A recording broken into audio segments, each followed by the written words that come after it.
Bismillahirrahmanirrahim. Assalamualaikum warahmatullahi wabarakatuh.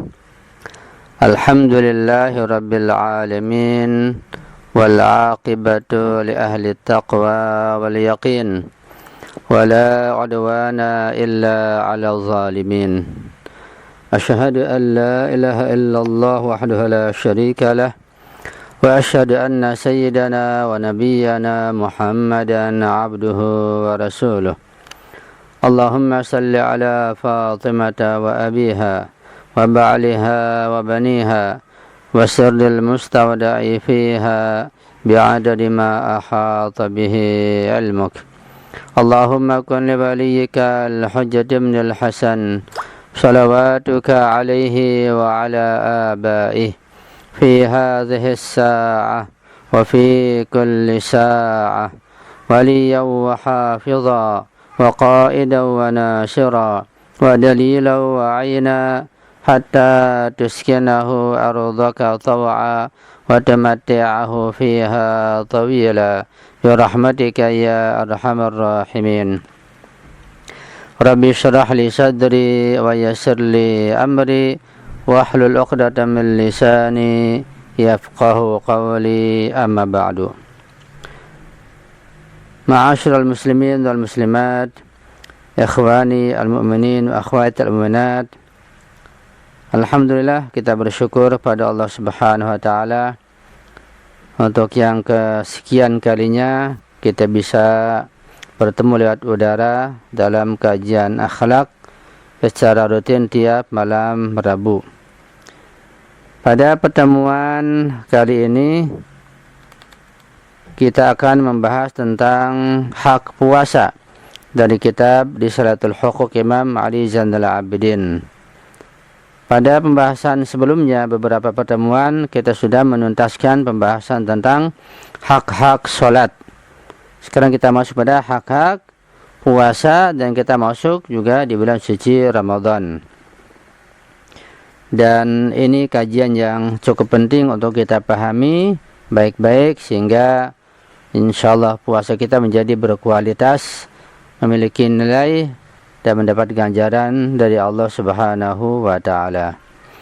Al-Imam Sajjad, Imam Ali Zainal Abidin alaihissalam berkata sehubungan dengan masalah hak-hak puasa, kata beliau, wa amma haqqus shaumi fa anta alama annahu hijabun darabahu Allahu ala lisanika wa sam'ika wa basarika wa farjika wa batnika liyasturaka bihi minan nar, wa hakadha jaa fil hadis as-shaumu junnatun minan nar, fa in sakanat atrafuka fi hajabatiha rajawta an takuna mahjuban, wa in anta taraktaha tattaribu fi hijabiha wa tarfa'u janabatil hijabi fatattali'u ila ma laysa laha bin nadrati da'iyati lisyahwati wal quwwatil kharijati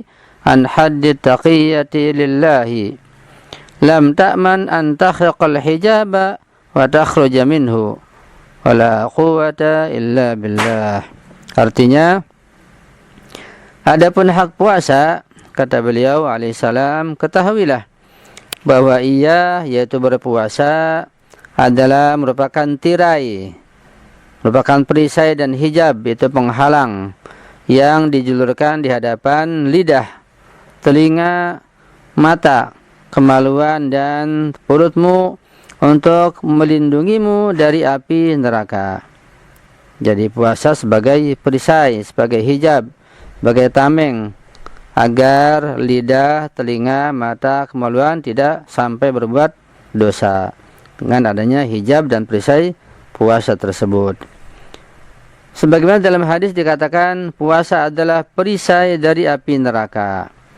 Jika engkau menempatkan anggota tubuhmu dalam tirai ini dan menjaganya dari dosa, maka engkau dapat berharap terlindung dari siksa api neraka. Tetapi jika engkau membiarkan anggota tubuhmu tidak tenang dalam tirai ini dan terus bergerak ke sana kemari melampaui batas tirai, ini melanggar hukum-hukum Allah, berbuat maksiat, berbuat dosa, mengikuti hawa nafsu, itu hanya melawan tirai, membuka tirai, sehingga mata melihat dengan penuh syahwat, dan kekuatan yang seharusnya digunakan untuk menjaga badan malah digunakan untuk yang lain, maka bisa saja tirai menjadi terkoyak sehingga anggota tubuh keluar dari tirai dan menjadi santapan api neraka jahanam. La haula la quwata illa billah. Tidak ada kekuatan kecuali dengan bersandar kepada Allah Subhanahu wa taala. Jadi jelas di sini tentang masalah puasa sebagai tirai, sebagai hijab, sehingga seorang yang berpuasa dia mampu untuk tidak melakukan dosa-dosa dan maksiat, sehingga menjadi suci batinnya dan ruhnya. Tetapi kalau seorang di bulan suci Ramadan dia tidak menjaga syahwatnya, nafsunya, maka berarti dia telah mengoyak tirai tersebut yang berupa puasa. Kemudian terkait dengan masalah puasa, ada pembahasan yang bagus, yaitu tentang falsafah di balik puasa. Apa hikmah dan falsafah puasa itu? Apa manfaat puasa? Ya, singkatnya begitu. Ya.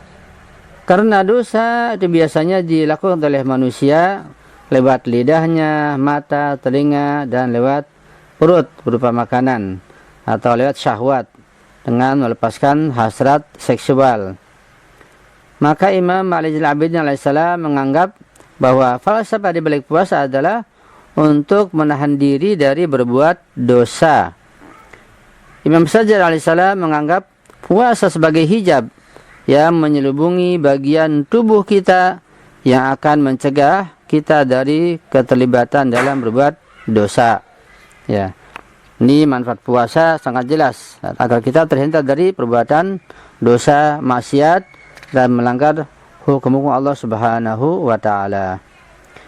Al-Qur'an Al-Karim mengungkapkan falsafah yang sama di balik puasa dalam ayat yang berikut ini. Allah Subhanahu wa taala berfirman, A'udzu billahi minasyaitonir rajim. Ya ayyuhalladzina amanu kutiba 'alaikumus syiyamu kama kutiba 'alal ladzina min qablikum la'allakum tattaqun. Wahai orang-orang yang beriman, diwajibkan atas kalian untuk berpuasa, sebagaimana juga telah diwajibkan kepada orang-orang yang sebelum kalian. La'allakum tattaqun, puasa ini agar kalian menjadi orang yang bertakwa, terjaga dari dosa, terjaga dari maksiat dan melanggar undang-undang Allah Subhanahu wa taala. Nah, kita melihat bahwa pengendalian diri di sini telah dinyatakan sebagai alasan utama di balik berpuasa, yaitu dengan jalan takwa, la'allakum tattaqun. Puasa berarti menahan diri, menahan hawa nafsu. Ini juga dipakai sebagai berpantang dari bicara, ya. Di puasa juga bisa maknanya tidak bicara, pantang berbicara. Sebagaimana kita baca dalam surat Maryam, ya, di mana beliau berpuasa tidak berbicara. Itu perintah dari Allah Subhanahu wa taala. Allah berfirman, A'udzubillahi minasyaitonir rajim. Fakuli washrabi wa qarri 'aina. Fa imma tarayyinna minal bashari ahadan faquli inni nazartu lirrahmani shawman falan ukallimal yawma insiya. Surat Maryam ayat 26. Artinya, maka makanlah, ini perintah Allah kepada Sayyidah Maryam. Minumlah dan bersenang hatilah kamu. Jika kamu melihat seorang manusia, maka katakanlah kepadanya, sesungguhnya aku telah bernazar berpuasa untuk Tuhan yang Maha Pemurah, maka aku tidak akan berbicara dengan seorang manusia pun pada hari ini. Jadi puasa di sini, puasa tidak berbicara kepada siapapun.